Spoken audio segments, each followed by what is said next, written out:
Decorative stitch quilt binding can be so much fun and satisfying, except for when it isn't. If you've ever used decorative stitching on a binding and ended up with thread jams or thread breaks or messy corners or misaligned stitches, today's techniques can make a big difference. They'll give you the opportunity to turn your binding into a fun design feature. Hi, I'm Beth Williams. Today we're taking machine finished quilt binding in a fun new direction with built-in stitches on your domestic or home sewing machine. We're going to look at what works, what wows, and some things to avoid so that you and your machine both stay happy and your quilt turns out great. Plus, I'll be sharing my tips for turning corners without creating messy thread pileups. Decorative stitching is always going to take a little bit longer than straight stitching, but it's really fun once you get comfortable with it, and it can be a wonderful finishing touch for a quilt. But before we get to the pizzazz, we need a rock-solid foundation. Let's take a quick time out to talk about strip width, adding optional borders to the quilt before quilting, priming the binding to wrap around the quilt smoothly, and my favorite basting methods. We'll also do a quick review of how to miter corners on the front and back, and feel free to use the timestamps to jump ahead if you're already good to go. First of all, if you normally cut your binding strips 2¼ inches wide, like I do, you'll need to bump that up to 2½ inches and join them with the usual diagonal seams. That extra ¼ inch is our insurance policy to make sure we have enough room for the decorative stitch. You'll see why in a minute. It will allow us to offset the binding so that it will be narrower on the back than it is on the front. We'll do that by sewing the binding on to the back of the quilt with a ¼ inch seam so that there's room on the front for the decorative stitch to securely catch the binding on the front of the quilt. The stitching on the back of the quilt will run parallel to the binding, giving us a neater and more forgiving finish. It will also mean that we're not stitching through quite so many layers, which helps prevent stitch distortion and thread breakage. A quick tip: because this kind of binding will finish more than 1/4 inch wide on the front of your quilt, you may wish to plan ahead and add one or more borders to your quilt before quilting to protect any points along the outer edges of your quilt. Strictly optional. We'll still form the miter the same way I normally would for a classic French fold quilt binding, stopping 1/4 inch away from the edge at the corner, rotating the quilt slightly, stitching right off the corner of the quilt straight through the point at the corner. This photo shows what the stitching looks like. You can see that I haven't cut my threads, I just moved them out of the way. Next, I'll fold the binding strip back over and away from the quilt, making sure that the new fold is even with the outer edge of the quilt. This is creating the miter on the back of the quilt. Now I'll bring the binding strip back over the quilt, again making sure that the new folds are even with the outer edge of the quilt.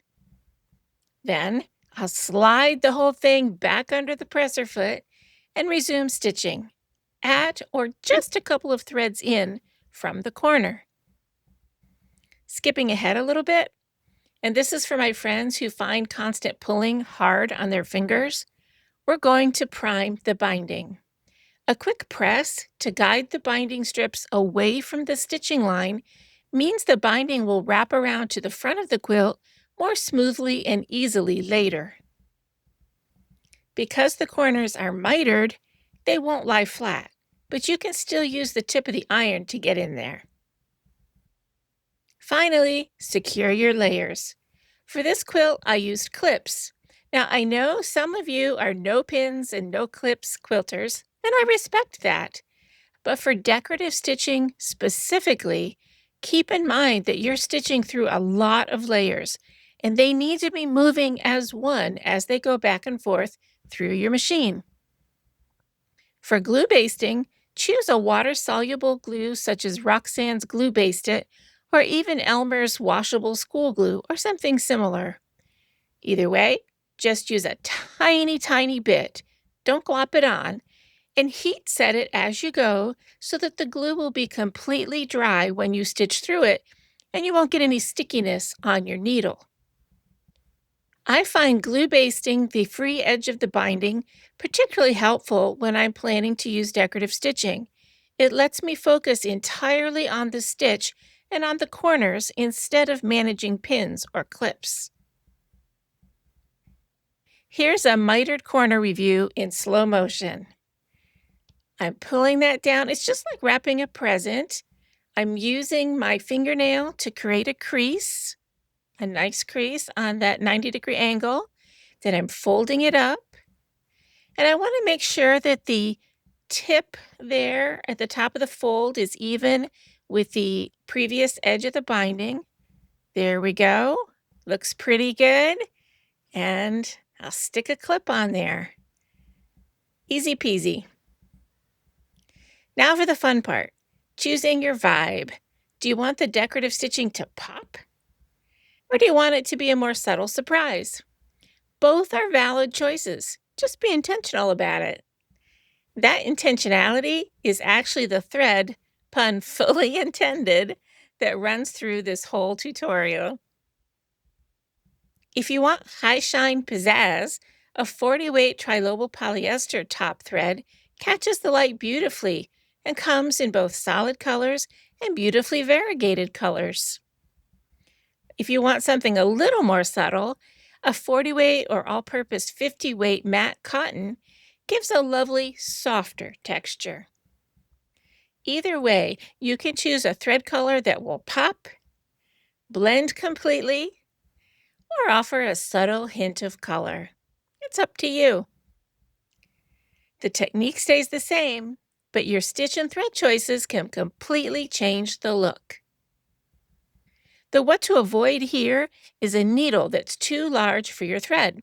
If a needle hole is too big, your bobbin thread might try to join the party on the top. You'll also want to avoid a needle that's too small for your thread. If your needle is too small, all that friction on the thread as it's going through the layers can cause the thread to fray or break. For me, the sweet spot is a size 75 quilting needle or a size 80 top stitch needle. But don't be afraid to go up to a size 90 if your thread is fraying or breaking. Some machines seem to prefer that. Now, let's talk stitches. I know some of you are already mentally scrolling through your machine's stitch menu. Too many choices. And some of you might be thinking, Beth Ann, I have a pretty basic machine. I'm not sure I even have decorative stitches. So I want to talk to both of you. First, one category to rule out entirely. The first thing I recommend is to take dense satin stitches completely off the table. I know they look really cool, but here's the problem. Satin stitches have their stitches packed in extremely close together. On a quilt, that means you're making very high density of perforations in a very small area, right along the binding edge, which is already a high stress area of the quilt. Also, watch out for very wide, complex patterns that could end up just looking messy when stitched through all those layers. And watch out for those simple looking patterns that need to line up precisely. They could be fantastic or they could be very frustrating. What I look for instead is visual interest or movement that complements the quilt, reasonable stitch width and density, not too packed or overly intricate, and stitches with mostly forward motion. We'll come back to stitch selection shortly, but presser foot choice can make or break a stitch, so let's address that real quick. Remember this? Watch the binding here. Can you see it move forward and backward as the stitch is being formed? This is what I'm talking about, which brings us to walking feet. Generally, if we're getting ripples, tucks, or stretched out edges on a quilt, it's because the layers of your quilt and binding aren't feeding through your machine all at the same time. So, a walking foot or even feed foot can be a huge help. But be aware that walking feet may not be comfortable with significant reverse or side to side motion. Some can handle a little bit of it, but others may be engineered only to move forward. And that matters because many decorative stitches involve a backward component as part of their pattern. If your chosen design has a backward or side to side element that your walking foot can't accommodate, you might actually get a better result with an open toe foot like this, or even your standard zigzag presser foot. As long as it's combined with very secure basting so your layers don't slip, and slower, more deliberate stitching to manage your layers. At the time that I made this quilt, my walking foot wasn't crazy about this particular stitch, so I used my open toe foot and glue basted my binding. Worked just fine. If you have a dual feed foot like this, you may have a little more leeway in your stitch choice. But even these fabulous systems might not cope very well with super complex stitch options. One more caution: check your stitch width. Use the hand wheel to manually cycle through the stitch for a complete revolution to make sure your needle won't accidentally hit the presser foot and break. Ask me how I know this. I've had that happen, and it's scary. Now, for those of you with older or more basic machines, don't count yourself out. What a stitch was designed to do and what it can do are sometimes very different. You probably have some stretch stitches originally designed for sewing stretchy knits. But some of those same stitches may have interesting visual textures that could work beautifully on the edge of a binding. But please, always test your stitches before you touch your actual quilt. Let me show you what I mean. Here's my initial testing on a quilt sandwich with notes on length and width for each stitch that I tested. After I narrowed down my choices, then I'll make a sample that mirrors my quilt. Same type of fabrics, batting type, and number of layers. I recommend stitching several inches of each stitch that you're considering, and then stepping back to evaluate from a normal viewing distance, not just the 4 inches from your nose when you're at the machine. The good news is that once you figure out which stitches and settings that you like, you'll be able to skip some of these testing steps in the future. But in the meantime, ask yourself, does the stitch read clearly? Does it feel compatible or complementary to what's happening in the body of the quilt? Is it stitching cleanly through the layers without puckering? And is the stitch landing where I need it to be on the front and on the back of the quilt?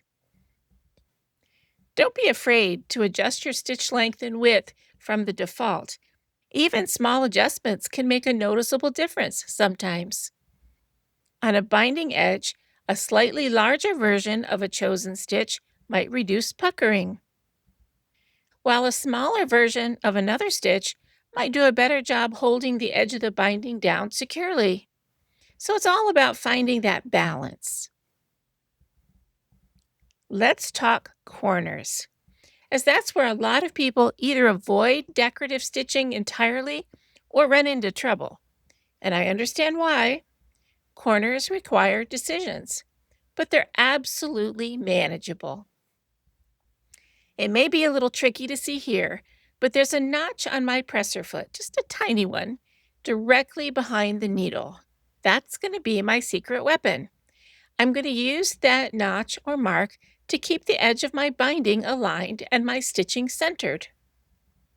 I'm going to stitch all the way to the corner and then stop and sink my needle right on the fold of the miter. Then I can pivot and continue stitching. And here's what that corner looks like. For this quilt, I'm going to approach the corner in the same way, here stopping right on the miter again. And when I turn the quilt, I can see that everything is lined up as it should be, but I also know that this particular stitch goes backwards and sideways as well as forward. So I'm going to use the hand wheel to start the stitch and then adjust the needle position if I need to prevent the stitch from wandering off track. Here's what it looks like after the turn, neat and secure. This time I'm using a wider stitch, and look what happened after the pivot. The binding is no longer lined up with my guide mark.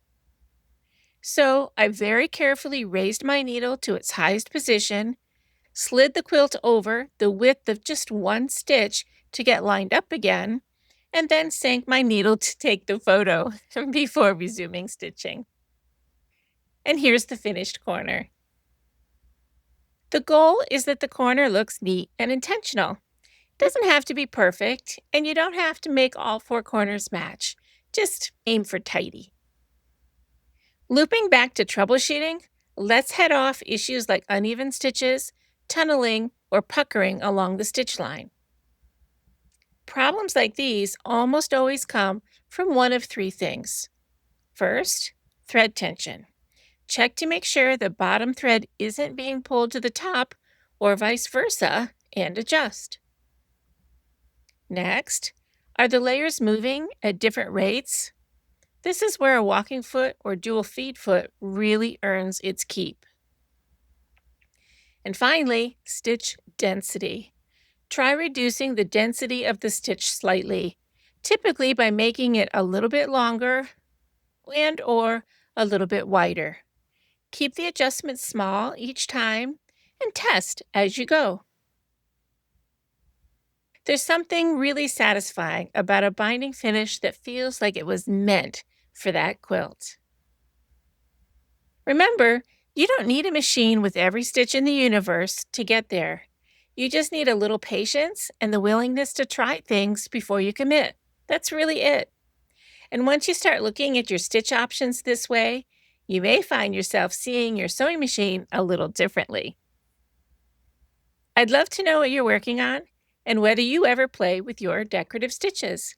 Drop a note in the comments. I read every single one. And if you're still getting comfortable with machine binding in general before adding the decorative layer, I'll include links to my other machine binding tutorials in the description and flag the best place for you to start. Until next time, happy quilting.